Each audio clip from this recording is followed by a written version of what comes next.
નમસ્તે વિદ્યાર્થી મિત્રો, આજે આપણે વાત કરીએ ધોરણ 9 વિષય હિન્દી વિષયાંશ આજે આપણો એક યાત્રા यह भी। વિદ્યાર્થી મિત્રો, આપણા સમાજમાં જેટલું મહત્વ પુરુષનું છે એટલું જ મહત્વ સ્ત્રીનું પણ રહેલું છે। એક પુરુષાર્થ અને સફળ પુરુષના જીવનમાં સ્ત્રીનું એટલું જ મહત્વ છે। પછી એ સ્ત્રી અલગ અલગ ભૂમિકામાં ભલે હોય, માતા હોય, પત્ની હોય, બહેન હોય, કાકા હોય, કાકી હોય, આવા અનેક પ્રકારના સંબંધો અને એમાં મહત્વની ભૂમિકા જો હોય તો એ સ્ત્રી। તો પુરુષ પ્રધાન સમાજમાં સ્ત્રીનું પણ એટલું જ મહત્વ રહેલું છે, જેથી કરીને यह भी एक यात्रा यह भी रामदरस मिश्र ने लिखी हुई इस कहानी में एक रिक्शा वाले के दृष्टिकोण के नजरिए से समाज में स्त्री की सुरक्षा, समाज में स्त्री का सम्मान किस प्रकार का होना चाहिए, उसी की बात एक यात्रा यह भी इस कहानी में हमें रामदरस मिश्र लेखक ने की। कहानी का पूरा भावार्थ क्या है? तो एक रिक्शा वाले के जीवन में घटी हुई घटना, रिक्शा वाले के जीवन में घटी हुई घटना में से स्त्री के प्रति उसका दृष्टिकोण। रिक्शा वाला जो है एक स्त्री के प्रति अपनी क्या जिम्मेदारी है, वह दृष्टिकोण उसका जो है वह कैसे एक स्त्री के सम्मान और सुरक्षा के लिए काबिल बनता है, उसकी बात एक यात्रा यह भी इस कहानी में रामदरस मिश्र ने हमें की। उद्देश्य इतना ही है कि समाज में स्त्री का सम्मान हो, स्त्री की सुरक्षा, और स्त्री भी अपने समाज का एक हिस्सा हो, ऐसा रामदरस मिश्र ने एक यात्रा यह भी इस कहानी में प्रस्तुत की। इसी इकाई की तरफ हम आगे बढ़ेंगे। रामदरस मिश्र हिंदी साहित्य के प्रथम कोटि के साहित्यकार, हिंदी भाषा के साहित्य के प्रथम कोटि के साहित्यकार माने जाते हैं रामदरस मिश्र। इन्होंने कई कहानियां लिखी एवं उपन्यास भी। आदि शत्रुओं में अपनी कलम चलाई, उपन्यास, कहानी आदि सब कुछ उन्होंने हिंदी साहित्य के लिए लिखा है। इनके बहुत चर्चित उपन्यास भी रहे हैं। रामदरस मिश्र के बहुत चर्चित यानी कि बहुत लोकप्रिय उपन्यास यानी कि नाटक वह है जल टूटता हुआ और पानी के प्राचुर। इनकी कविता के संग्रह में बेरंग, बेनाम चिट्ठियां, पक गई ये धूप, जुलस, कहाँ आ रहा है, आम के पत्ते इनकी कहानी संग्रह है। खाली घर, बसंत का एक दिन, 61 कहानियां तथा मेरी प्रिय कहानियां आम के पत्ते काव्य संग्रह को व्यास सम्मान से भी सम्मानित किया गया है।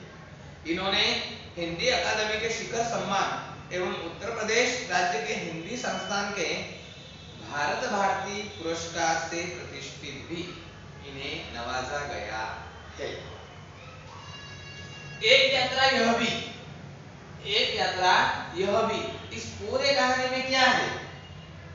तो एक यात्रा यह भी इस कहानी में रिक्शा वाले से परिचित होने पर उसके जीवन की घटनाओं में नारी के प्रति उसका दृष्टिकोण देखकर तथा जीवन में उतारे गए कर्तव्य बोध से प्रेरणा प्राप्त होती है।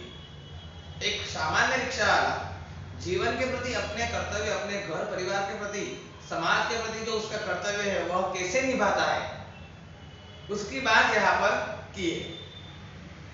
स्त्री सम्मान, स्त्री सुरक्षा एवं आत्मीयता पूर्ण संबंधों की खूबी से प्रस्तुत किया गया है, जो अत्यंत प्रेरक है। स्त्री की सुरक्षा, स्त्री का सम्मान उतना ही समाज में जरूरी है। उसके प्रति आदर की भावना जो प्रस्तुत की है वह एक रिक्शा वाले के दृष्टिकोण से, हमें उसके दृष्टिकोण से प्रेरणा मिलती है कि हमें समाज में स्त्रियों के प्रति अपना व्यवहार बदलना होगा, सदव्यवहार करना होगा। स्त्री भी इस समाज का ही एक हिस्सा है। उसे महसूस न होना चाहिए कि वह अकेली है, अबला है। झांसी की रानी से लेकर महान विभूतियों जो हमारे समाज में है, उन्होंने कहीं ना कहीं देश को, देश की सेवा के लिए एक महत्व की भूमिका अदा की है, देश के प्रति, राष्ट्र के प्रति, समाज के प्रति। तो हमें भी ऐसी ही स्त्रियों का सम्मान करना है, स्त्रियों के प्रति अपना जो नजरिया है उसे बदलना है। और इसी नजरिए की बात एक रिक्शा वाले के जीवन के प्रसंगों में से रामनरस मिश्र लेखक ने हमारे सामने इस कहानी, एक यात्रा यह भी इसमें प्रस्तुत की। मैं कहूँ यात्रा भीरू, यात्रा भीरू यानी कि यात्रा से डरने वाला। तो यात्रा पर निकलते समय डर बना होता है कि पता नहीं कैसे कैसे लोगों से पाला पड़ेगा। एक रिक्शा वाले के नजरिया से यहाँ पे हमें बात की गई है, और वह कहता है मैं यात्रा से डरता हूँ। वह सोचता है पता नहीं कैसे कैसे लोगों से पाला पड़ेगा, यानी कैसे कैसे लोग हमें मिलेंगे।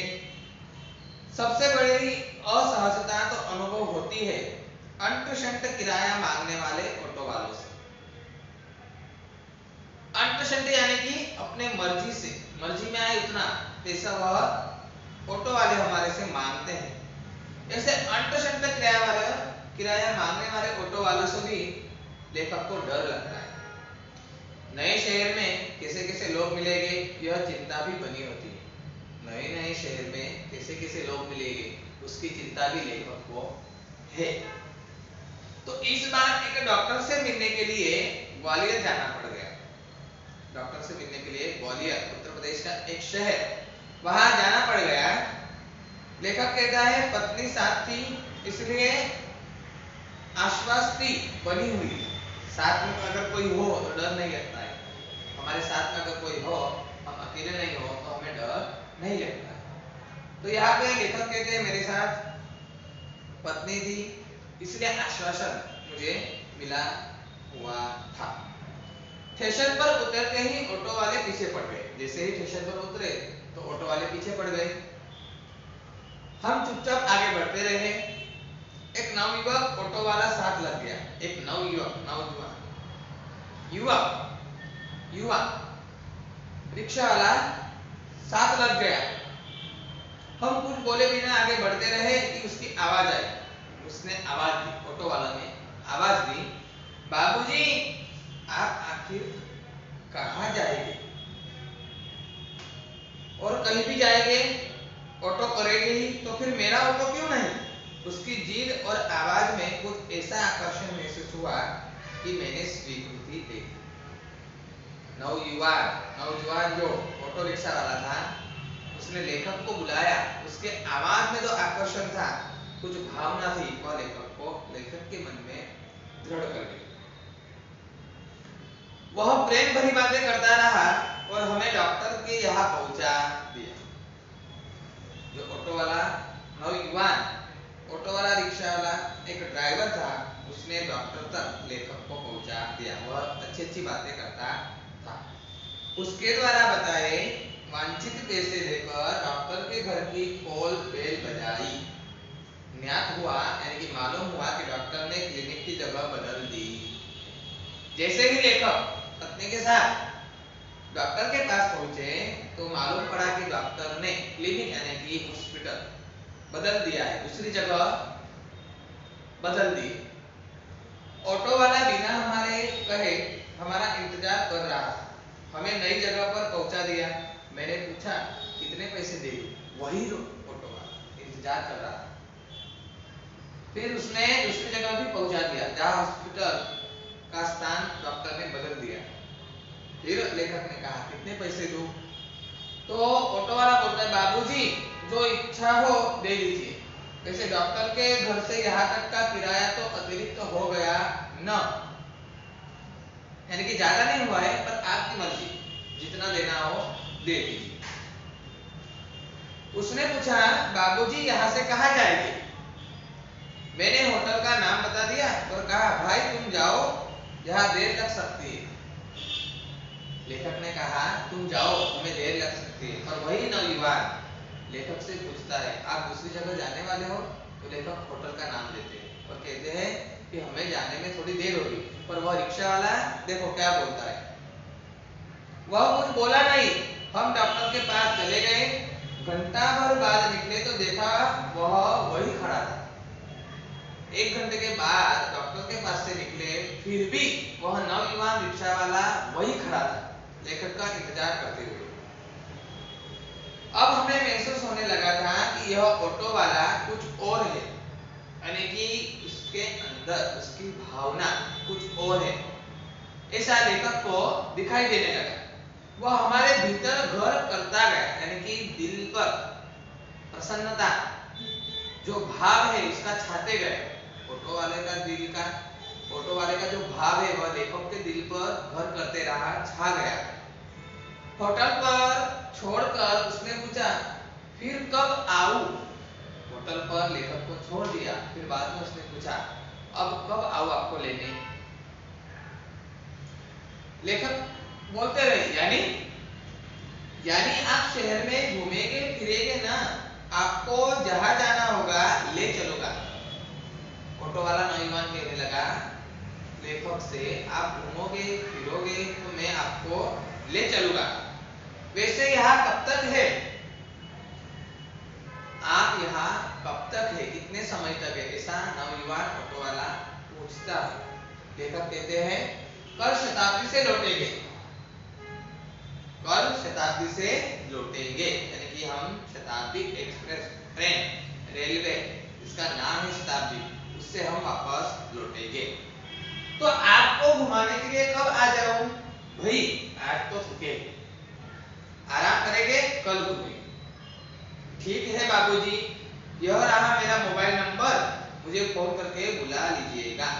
फिर वह ऑटो वाले ने लेखक को अपना मोबाइल नंबर दिया और जब भी जरूरत पड़े आप मुझे बुला दीजिए। अरे तुमने अपना नाम तो बताया ही नहीं। लेखक ने उस ऑटो वाले नौजवान से पूछा कि आपने तो आपका नाम बताया ही नहीं। तो ऑटो वाला कहता है मोहन। मोहन अच्छा नाम है। दूसरे दिन घूमने का कार्य शुरू हो गया। वह बहुत प्रेम से एक के बाद एक स्थान दिखाता गया। दूसरे दिन भी वह नौजवान ऑटो वाला मोहन ही लेखक को घुमाने के लिए तैयार हो गया और पहुंच गया। तो एक के बाद एक स्थल पर वह घुमाने लगा। मुझे बाबूजी और पत्नी को एक नाम से संबोधित करता रहा। घूम घुमाकर होटल पर लौटे तो चाय पीने के लिए उसे भी कमरे में बुला लिया। बाद में लेखक ने होटल में चाय पी रहे थे तो पति और पत्नी दोनों ही थे। फिर बाद में उन्होंने नौजवान ऑटो वाले को भी बुला लिया चाय पीने के लिए अपने कमरे में। वह बहुत संकोच के साथ आया, यानी कि वह डरा हुआ था, मन में संकोच था, पर वह आया।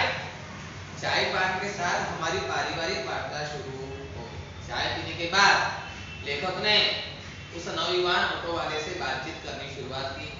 परिवार के सभ्यों की भी बात शुरू कर दी। पारिवारिक, घर में कौन है, आपका परिवार कैसा है, उसकी बात भी वह ऑटो वाले से लेखक करने लगे। पत्नी ने पूछा बेटे तुम ग्वालियर के हो?